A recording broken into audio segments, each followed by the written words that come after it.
it's a short list. First of all, you've got to admire Warren Buffett. He has done it. He has done it the right way, meaning been a successful investor. He does it at very low cost. People ignore that in Berkshire, just part of it in the index thing. And his favorite holding period is forever.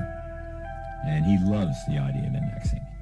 Indeed, not so long ago in his annual report, he said he was leaving some significant part of his estate, which is huge. Most of it's going to the Gates Foundation, but to his wife. And he has directed the trustees to put 90% of it in Vanguard 500 index fund, or in 500 index funds, of which he likes Vanguard the best.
From people that I know saying, so now Bogle, you're Vanguard's second best salesman.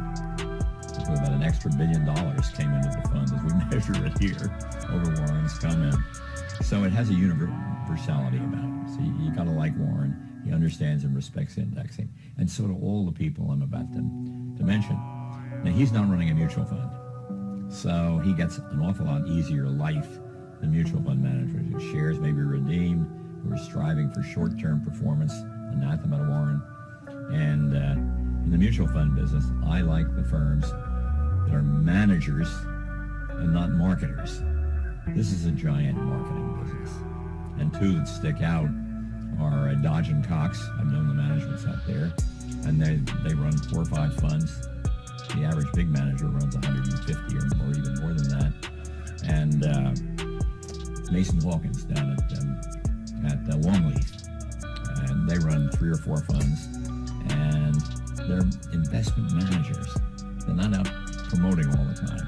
They don't say, we've got this menu of 160 funds, every single entree is delicious, as it were. And so in the fund industry, my list is quite short. They would be 2.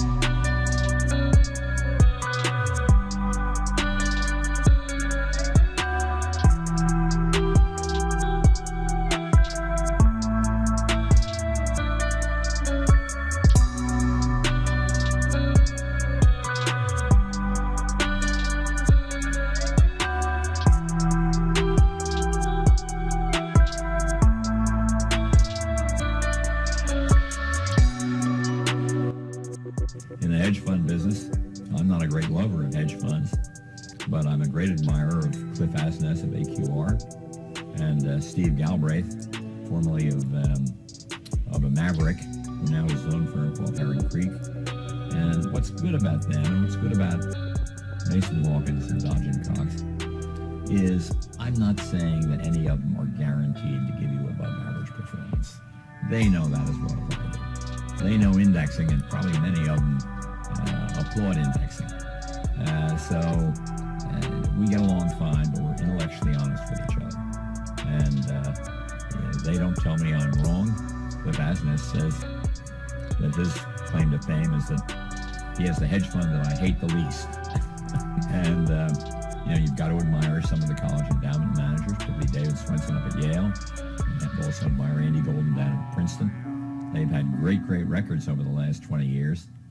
But will they last? We don't know. They think they will. And the last few years have been kind of difficult. They haven't lost money, but they haven't kept up with this huge boom in the stock market because they don't own many U.S. stocks, maybe 10, 12% in U.S. stocks during the greatest bull market in U.S. stocks that we've seen in a long time. So, of course, I admire them, too, the endowment fund managers. And I also admire another manager, not a hedge fund manager, Ted Aronson here in Philadelphia. And he's very quantitative. He's very concerned about transaction costs. And he loves index funds. Almost all of his personal estate is in index funds. He doesn't like the taxes that you'd pay otherwise. He doesn't like to be in a position of owning his own funds. He probably owns some of them. But he's a great spokesman for index funds. And every one of these people I just talked to are going to tell you the same thing.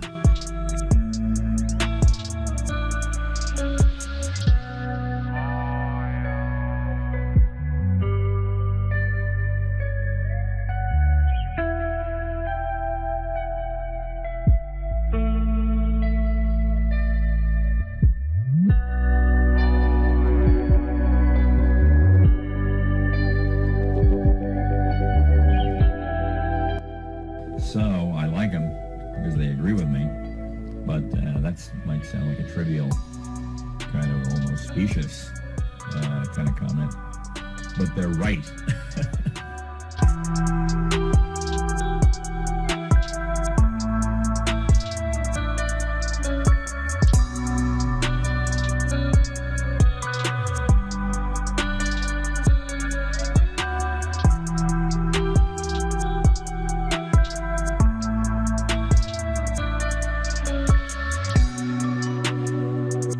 Thank you.